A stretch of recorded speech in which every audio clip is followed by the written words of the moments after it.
On May 9th, 1980, director Sean Sexton Cunningham released the film that started one of the horror genre's most beloved franchises, Friday the 13th, about a group of teens who decided to go to the reopened Camp Crystal Lake.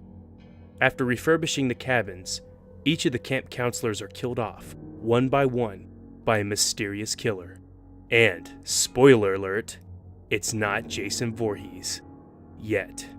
It's been over 37 years since the original film was released.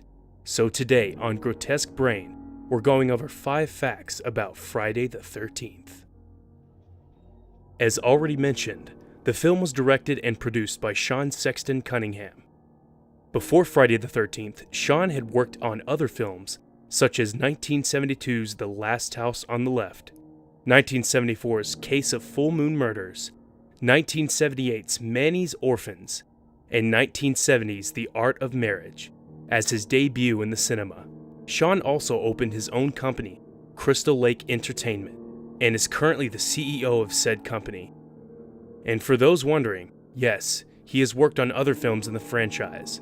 Not only did he work on Friday the 13th, but he also worked on Jason Goes to Hell, The Final Friday, Freddy vs. Jason, the Friday the 13th 2009 remake, and is currently helping with both the CW Friday the 13th series and Friday the 13th video game. Now, how did the original film come to be? You can thank John Carpenter's Halloween for that, as Cunningham was directly inspired by Halloween to make Friday the 13th. But he also wanted the film to be extremely shocking and visually stunning, describing it as a roller coaster ride. Originally, the film was called A Long Night at Camp Blood. However, this was nothing more than a working title. Eventually, Sean got the idea to call the film Friday the 13th, but he was worried that the name was already taken or that someone else would use it before he did. So, to avoid possible lawsuits, he commissioned a New York advertising agency to create a logo for him.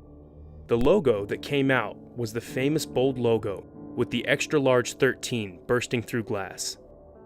It was at this point that Cunningham knew that the title didn't belong to anyone else, and it was safe to use the title.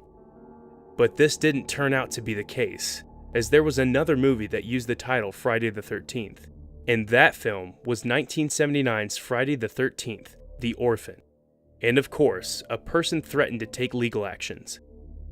But the problem was quickly resolved, and the title that we know was able to stay.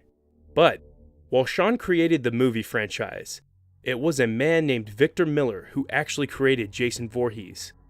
No, not that one. This one.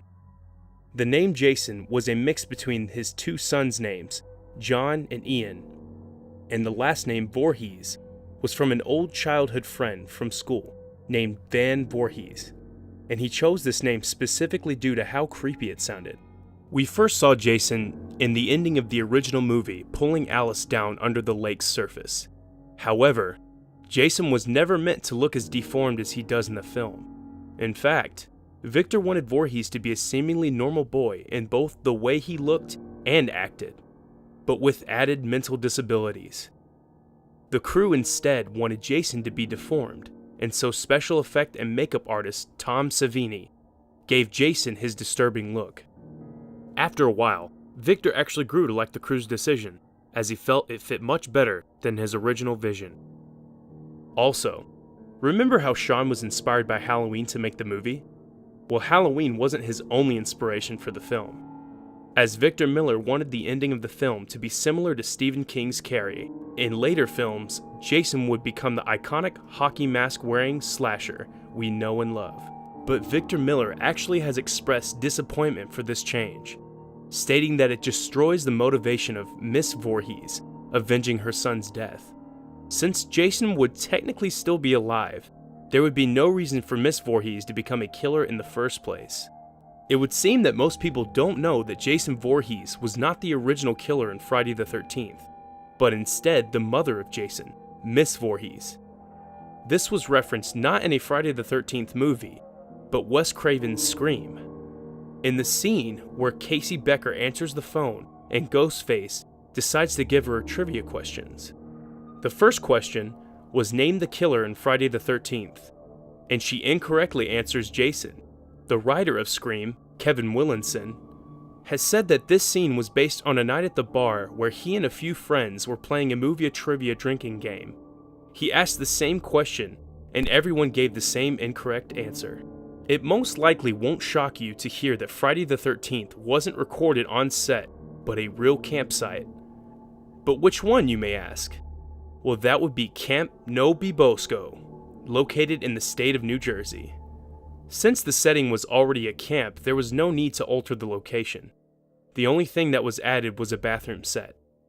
After the success of the film, Camp No Bibosco made multiple homages to Friday the 13th throughout the site. While producing the film, the majority of the cast and crew stayed at close-by hotels. That's not the case for Tom Savini and Tazo N. Stavrakis, who slept at the camp while the film wasn't in production. Savini brought his personal VCR for entertainment, but only brought 2 movies to the site, 1968's Barbarella and 1976's Marathon Man. Savini claims that he's seen both so much that he's able to recite the films by memory.